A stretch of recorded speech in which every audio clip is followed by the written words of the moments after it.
Bom dia, 7A. Tudo bem? Calma, calma, calma. Tá tudo bem, tá tudo sob controle. Eu só não estou aí fisicamente por razões de força maior, compromissos que eu tinha assumido anteriormente de começar ao início do trabalho com vocês. Mas, calma. Isso aqui é uma ausência temporária, vocês nem vão sentir tanto minha falta assim. Tudo vai dar certo, tá? Se acalmem, respirem, se acomodem, não é? E vamos ao trabalho.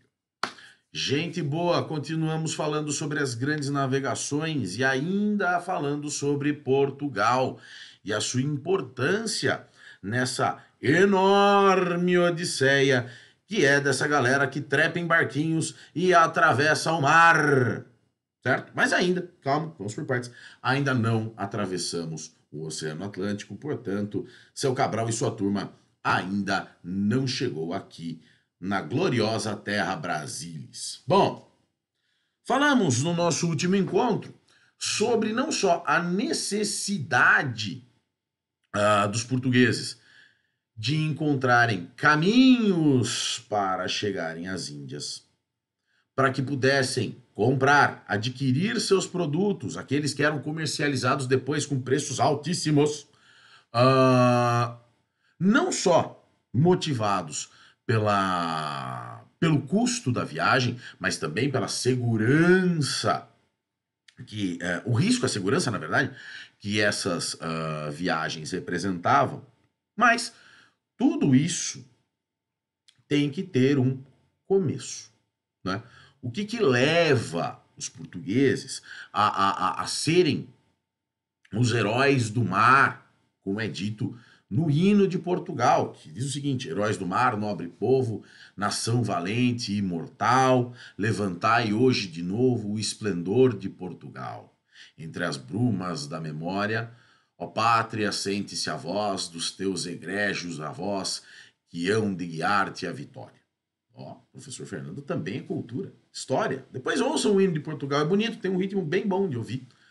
Enfim, o caso é que para os portugueses conseguirem fazer aquele trajeto gigante, também chamado de périplo africano, lembra que eu desenhei para vocês e eu pedi para vocês terem generosidade com o meu desenho, de irem pulando de porto em porto, de cidade em cidade na África, contornando a África até chegar ao Oriente Médio e do Oriente Médio partir para o Extremo Oriente?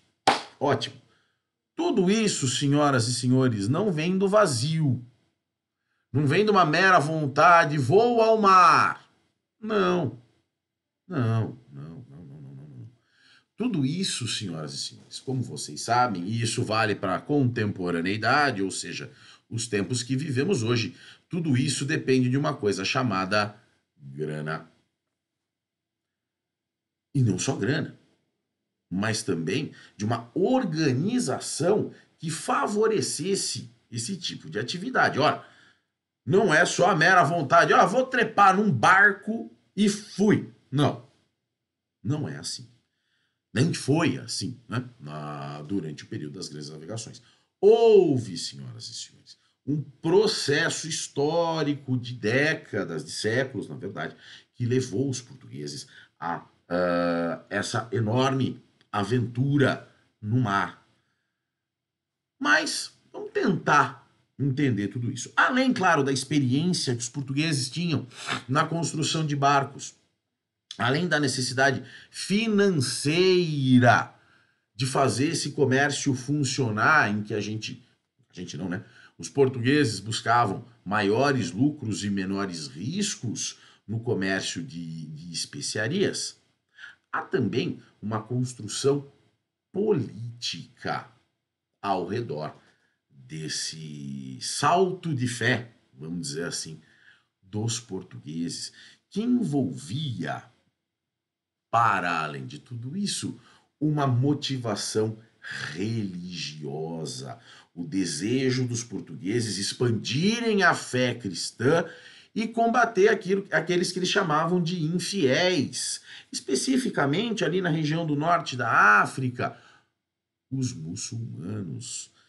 Tenho certeza que as senhoras e os senhores têm conhecimento do período da conquista e da reconquista, aquele momento em que a Península Ibérica foi dominada pelos muçulmanos e depois reconquistada pelos pelos cristãos portugueses e espanhóis. Mas vamos lá.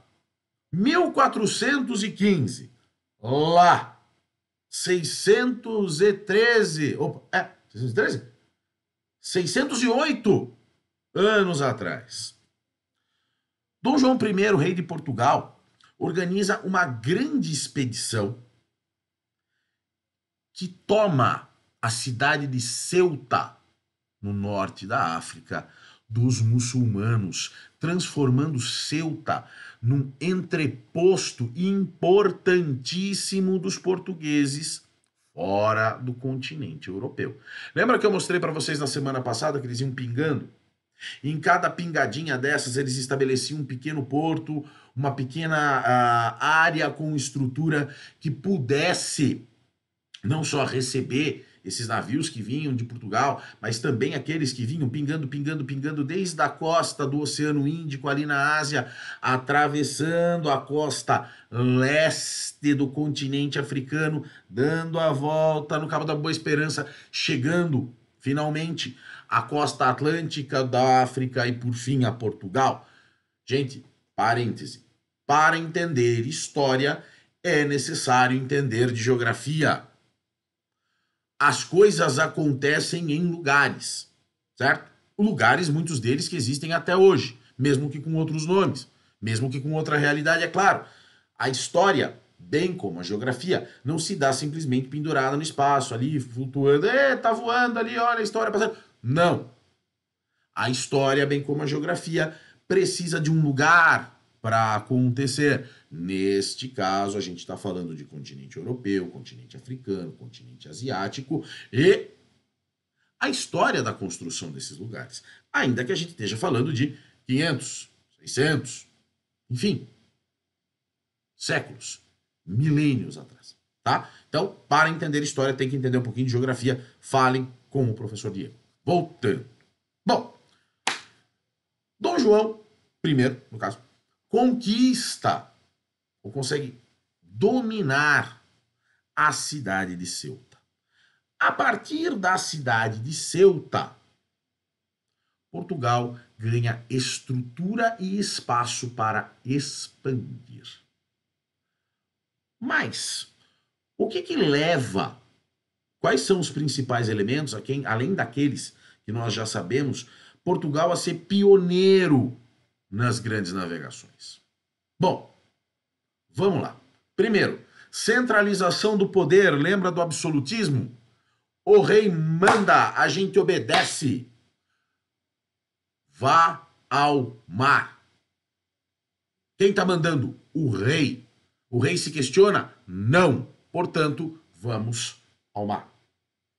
Segundo, momento histórico desse pioneirismo, da razão desse pioneirismo de Portugal nas navegações, é a Revolução de Avis, que acontece ali no final dos anos 1300, em 1383. Bom, vamos lá, contexto. Se aproveitando da morte do rei de Portugal, o rei de Castela, na Espanha, atual Espanha, né, no caso, tenta ocupar o trono português.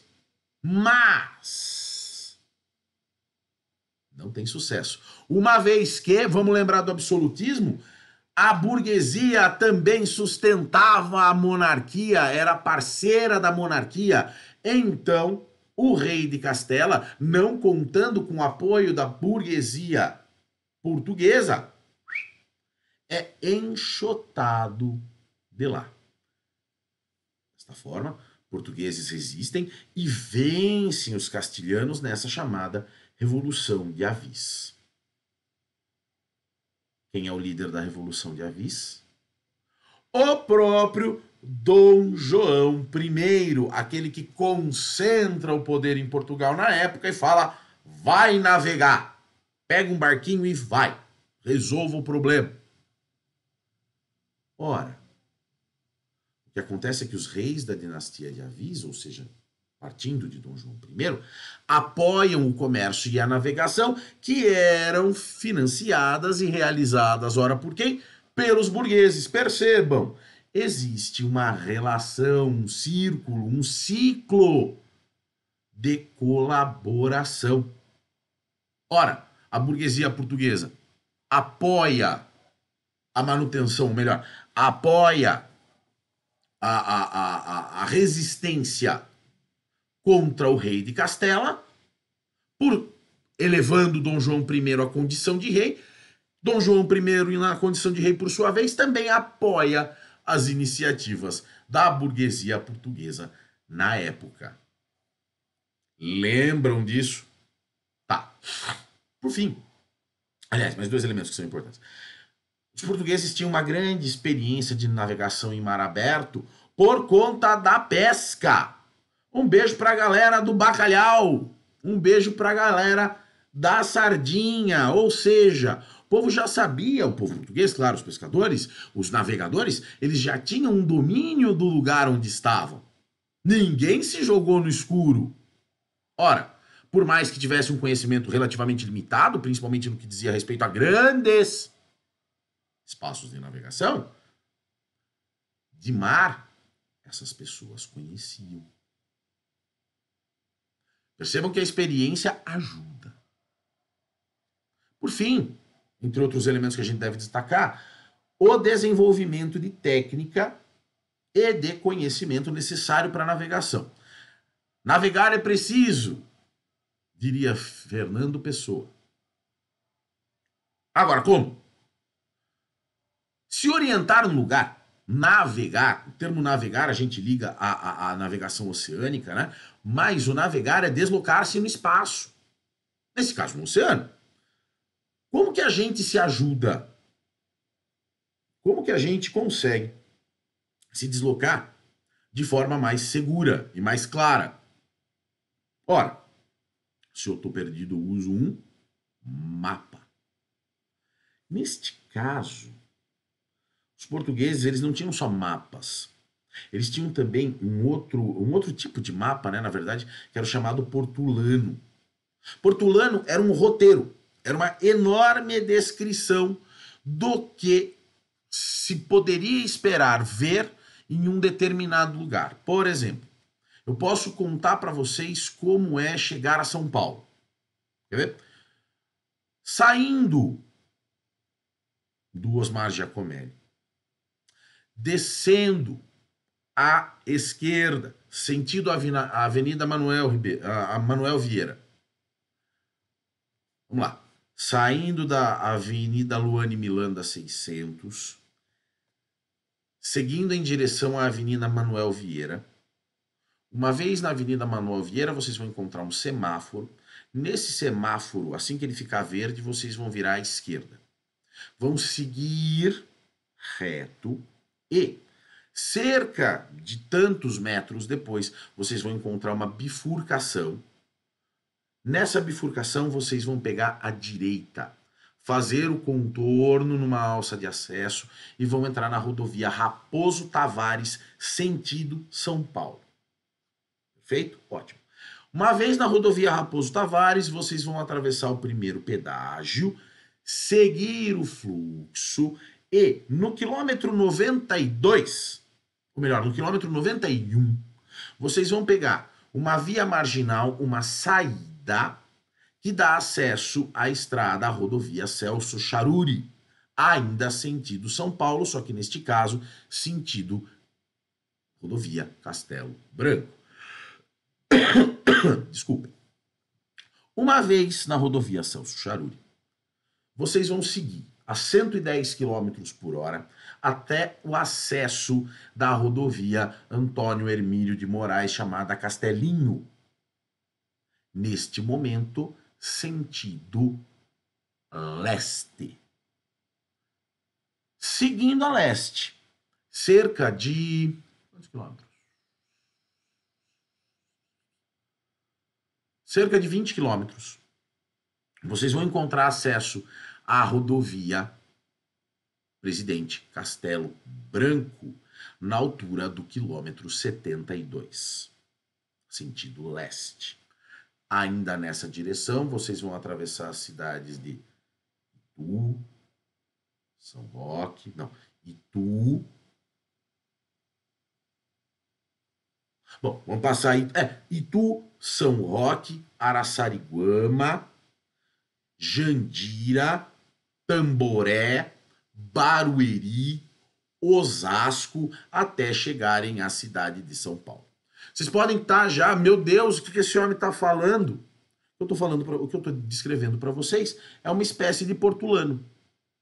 As direções específicas e aquilo que vocês vão encontrar visualmente e espacialmente até sair da cidade de Araçoiaba da Serra e chegar à cidade de São Paulo. O que os portugueses faziam? Faziam isso com o mar. Faziam isso para saber como eram as costas marítimas, tanto de Portugal quanto ali do norte da África. Ou seja, aonde como é que eu posso dizer? Aonde o fundo do oceano tinha mais rochas, onde era mais difícil de passar, onde era mais fácil de passar, quais eram os portos melhores para se atracar, quais eram os piores, quais eram os mais seguros, quais eram os mais perigosos, enfim. Esse roteiro chamado portulano ajudava aos portugueses a evitarem problemas. Além do mais, eles já tinham também, desculpem, as técnicas do uso da bússola e foram os portugueses, que inventaram a tal da caravela. A caravela, por ser um barco relativamente menor, menos longo, ele tinha muito mais agilidade de manobra, certo? Ele era, pelo fato de ele ser um pouquinho menor, ele conseguia atracar em portos menores, certo? Ele conseguia navegar em rio. Veja bem, inicialmente os barcos eram projetados para navegação no mar. As caravelas podiam sair do mar e entrar direto pelas fozes, de alguns rios. Ou seja, entrando terra dentro. Um tipo de veículo altamente tecnológico na época. Sem remo, só a vela. Não precisava da força física das pessoas ali, remando, para deslocar aquela nau. Ora, quando eu falo de tecnologia, senhoras e senhores, eu não estou falando para vocês da tecnologia que a gente concebe hoje, tá? Celular, computador, televisão, internet, não. Tecnologia é todo aquele aprimoramento de técnica que facilita o trabalho. Facilita os processos ligados ao trabalho. Ora, tecnologia para eu poder estar em outro lugar e vocês não perderem o conteúdo da aula de hoje, é eu gravar uma aula no meu computador. No meu escritório, que está meio bagunçado, peço desculpas, mas está pintando. Entendem? Então, tenham isso em mente. Tenham sempre isso em mente. Tecnologia é tudo aquilo que existe, surge, é fruto da técnica, da capacidade humana de refletir sobre um problema e buscar solução para esse problema e que se materializa em algum tipo de objeto, tá? Bom, ao longo de um século, para mais de um século, na verdade, esses elementos todos acabam resultando na capacidade dos portugueses de se deslocar. Ora, primeiro chegando à cidade de Ceuta, depois chegando às Ilhas da Madeira. Um abraço para o Cristiano Ronaldo, que vocês gostam tanto. Alguns de vocês, pelo menos, outros nem tanto.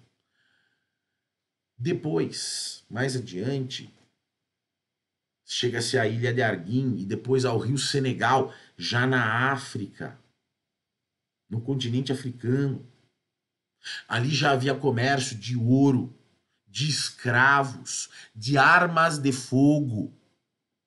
Tecnologia essa trazida de Portugal para o continente africano. Chega-se a Cabo Verde. Cabo Verde, uma extensão do Império Português, funcionando mais ou menos como um grande fazendão de cana-de-açúcar. Não foi só no Brasil, não. Adiante, em 1482, é construído o Castelo de São Jorge da Mina, no Rio Congo. Já chegou na metade da África. Em 1488, Bartolomeu Dias contorna o Cabo das Tormentas. Olha aí, ó. Aquela confusão danada. Chega ao Oceano Índico, até que Vasco da Gama, em 1498, 2 anos antes da chegada de Cabral ao Brasil, chega a Calicut, na Índia. Nossa, mas professor, você tá falando de 100 anos aí, cara. É isso. Vai falar para mim que isso é rápido? É, gente. 500 e tantos anos atrás, o fato de você conseguir contar com a sua própria tecnologia, com a sua própria perspectiva de inovação na época e com as suas necessidades, você conseguir dar a volta num continente inteiro, chegar no outro, ir e voltar, rapaz, com, de novo, a tecnologia da época, com conhecimento construído à época. Não é qualquer aventura. Não é qualquer aventura. É um processo. Esse processo que pra gente parece longo, mas que na época era um salto inacreditável. Bom, o fato é que os portugueses conseguem abrir o caminho pelo mar para o Oriente. Estabelecem feitorias, esses portos, chamados de feitorias, em diversos pontos de parada ao redor da África e também no continente asiático. O que permite que os portugueses tenham um fluxo de comércio constante. Ida e volta de mercadoria, produto e dinheiro, gente.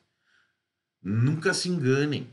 O grande motor de acontecimento no mundo é o poder. E o poder ele é incentivado ou suportado pela grana, pelo dinheiro. Nesse caso aqui, Portugal não só acumulava riquezas, como produzia riquezas, fruto desse comércio gigante estabelecido lá no século XV. Se ligou? Então tá. Agora, os portugueses, eles já estavam ali dominando o espaço, saindo ali da costa da Europa, contornando a África, chegando à Ásia, esticando até a China. E mais ou menos ao mesmo tempo, chega ao Brasil. Como eu falei para vocês, em 1498, com, desculpem, Vasco da Gama chegando a Calicut, na Índia, 2 anos depois, seu Cabral chega aqui.